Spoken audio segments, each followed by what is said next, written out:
A tuning fork of frequency 480 Hz is used to vibrate a sonometer wire having natural frequency of 240 Hz। तो sonometer wire जो है उसकी natural frequency अपने को 240 hertz दी हुई है। अब उसको वाइब्रेट किया जा रहा है किसकी हेल्प से?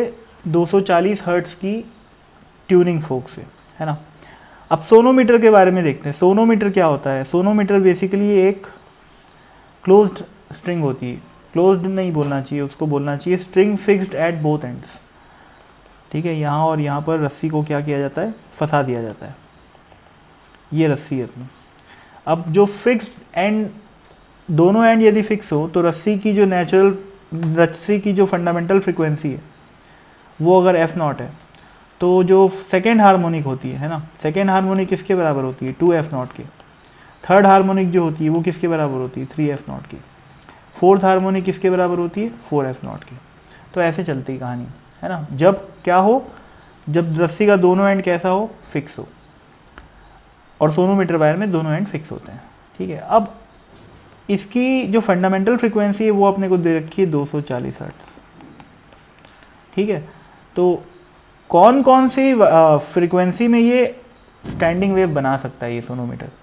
240 पे, 2 इंटू 240 पे, 3 इंटू 240 पे और 4 इंटू 240 पे। 2 इंटू 240 यानी कि 2F0 मतलब कितना हो गया? 480 हो गया, है ना। 3 इंटू 240 मतलब कितना हो गया? 720 हो गया। और सिमिलरली आगे भी, है ना। अब मैं अगर ट्यूनिंग फोक यूज़ कर रहा हूँ जिसकी फ्रीक्वेंसी है 480, तो भाई ये करेगा वाइब्रेट, है ना, बिल्कुल करेगा। और कौन से वो मोड में वाइब्रेट करेगा wire? Second mode, second harmonic में, है ना। ऐसा दो लूप बनेंगे और उसकी फ्रीक्वेंसी ऑब्वियसली क्या होगी?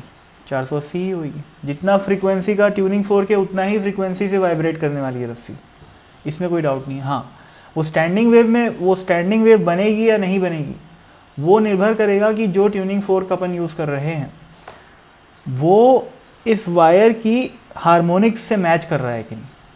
अब जैसे अपन 240 में किए तो कोई दिक्कत नहीं है, 480 में किए तो कोई दिक्कत नहीं है, 720 में किए तो भी कोई दिक्कत नहीं है। लेकिन कोई मान लो मैं 400 हर्ट्ज़ की ले लिया फ्रीक्वेंसी, 400 हर्ट्ज़ की ट्यूनिंग फोक ले लिया, तो वो फिर वो स्टैंडिंग वेव नहीं बनेगी, है ना।